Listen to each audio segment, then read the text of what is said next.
Hey, it's Caitlin, and today I'm going to be talking about all the books that I read in July.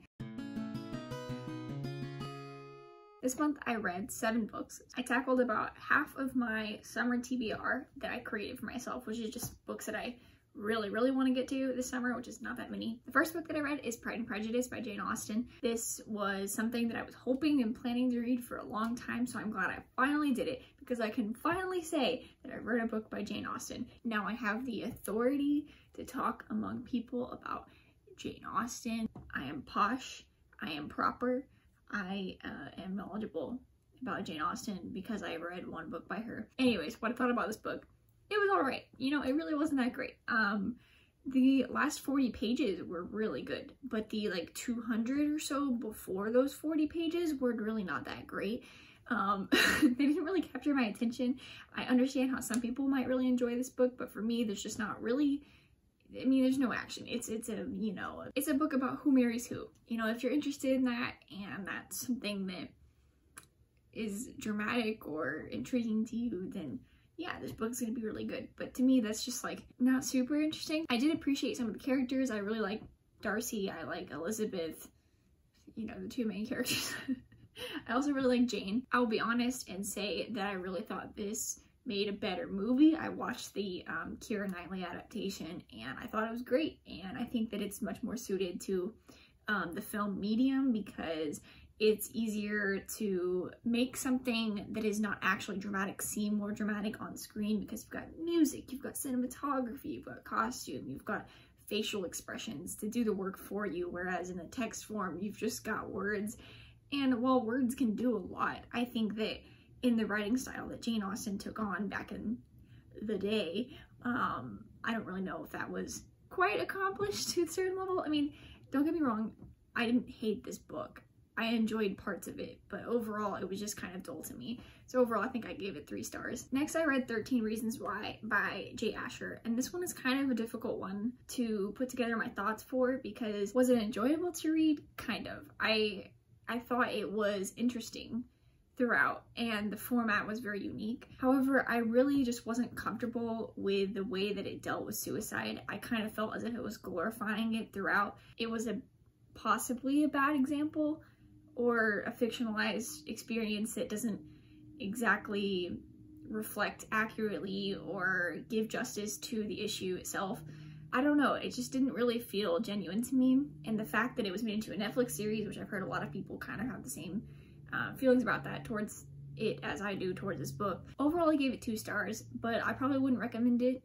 I haven't read many other books dealing with the subject matter, but I feel as though there are probably better ones out there, and this one maybe wouldn't be the pick for it. Next, I finally read 6 of Crows, which is another book from my summer TBR, that and the sequel to this book, and what can I say? It was amazing. I mean, I had no doubt that this was going to be fantastic because I've only ever heard good things about it. I really don't think I've ever heard anyone dislike this book. It's really pretty great. Although I liked the Shadow and Bone trilogy, this is just a whole nother level. With a lot of fantasy books, there can be a good deal of info dumping.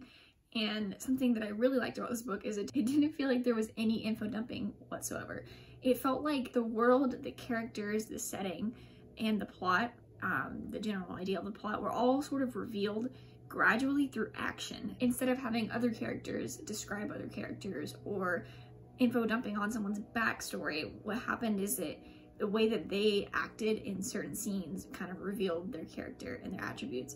Because of that, whenever we were given backstory on the characters, I actually was really invested in the backstories.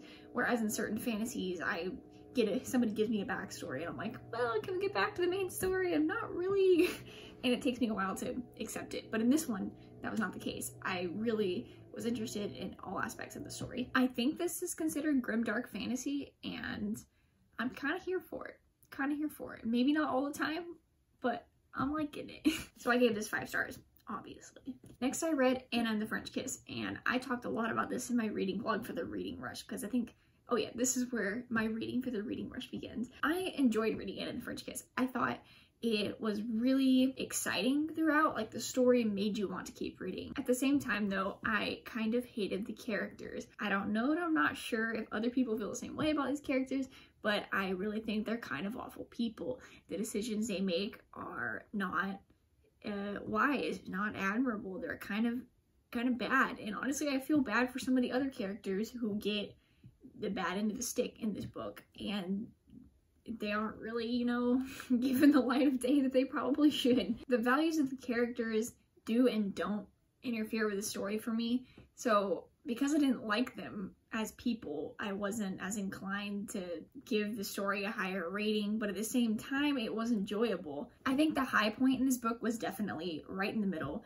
where Anna and Etienne were just friends, but their friendship actually felt strong and like it had a good foundation, and that they were being mature young adults. Like, I felt it was reasonable and sweet. Right after that, at the end of the book, all of that just degenerated, and it just it just felt like they turned into like fussy teenagers all over again, and they were creating drama out of stupid things and making decisions that were just outright bad. So yeah, confused about this book.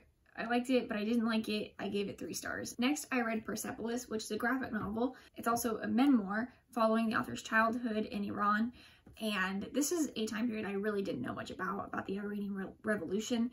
And I learned a lot about it through this book. And I think this is a really good way to learn about it because it's very pared down and put into a medium that is very accessible to all people. So I think that this is a really good way to approach it. I really appreciated the cartoony black and white art style. I think it was very unique. This was emotional, it was informative, and I liked it a lot, so I gave it 4 stars. Next, I listened to the entire 16-hour audiobook for Eragon by Christopher Paolini, and I liked it. I also talk about this a lot in my reading vlog for the Reading Rush, but I enjoyed listening to it. However, about halfway through, I read some reviews about people commenting on how it's largely derivative from Lord of the Rings, and there are like certain references or parts of the plot that just seem oddly similar and like to parts of Lord of the Rings. And when I read that, I was like, yeah, sure, all fantasies are kind of, you know, tied to Lord of the Rings in some way. But then I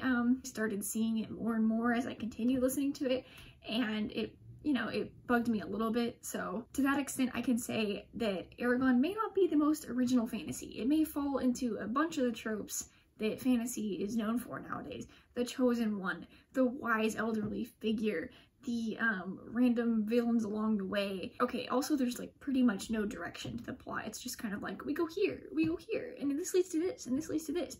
And I feel like maybe there'll be more direction in the later books, which I may or may not read, but for this book, even though it felt like pretty haphazard, pretty this and that, it was still fun to read. I liked it, but I didn't love it. I gave it 3 stars. The last book I read this month is a good one, let me tell you, is The Kiss of Deception by Mary E. Pearson.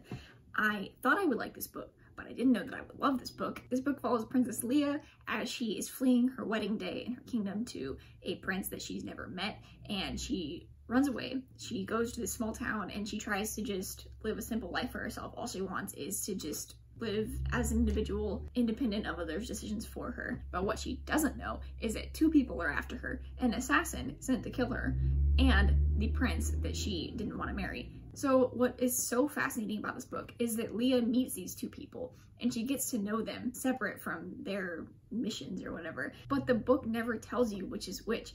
So you get to know these 2 characters, Kaden and Rafe, as they get to know Leia, but you don't know which is the assassin and which is the prince. And it is one of the most mind-boggling experiences. It also gives you chapters just from the prince's point of view, the assassin's point of view, Rafe's point of view, Kaden's point of view. You don't know which one is which, and you think that one of them is leading you to believe one thing, but then you're like, but I'm probably wrong because that's what she wants me to believe, and your mind just keeps going in circles. And that experience, loved it. Yeah, no spoilers, but this is great. And then once you figure out who was who, I went back and reread like half the book because I wanted to like re-experience it knowing who the characters actually were and what their intentions were. So I am very excited to read the next books in this trilogy, and yeah, this was 5 stars. So those are all the books that I read in July, and I'm hoping to be as successful in August. Thanks for watching. Bye.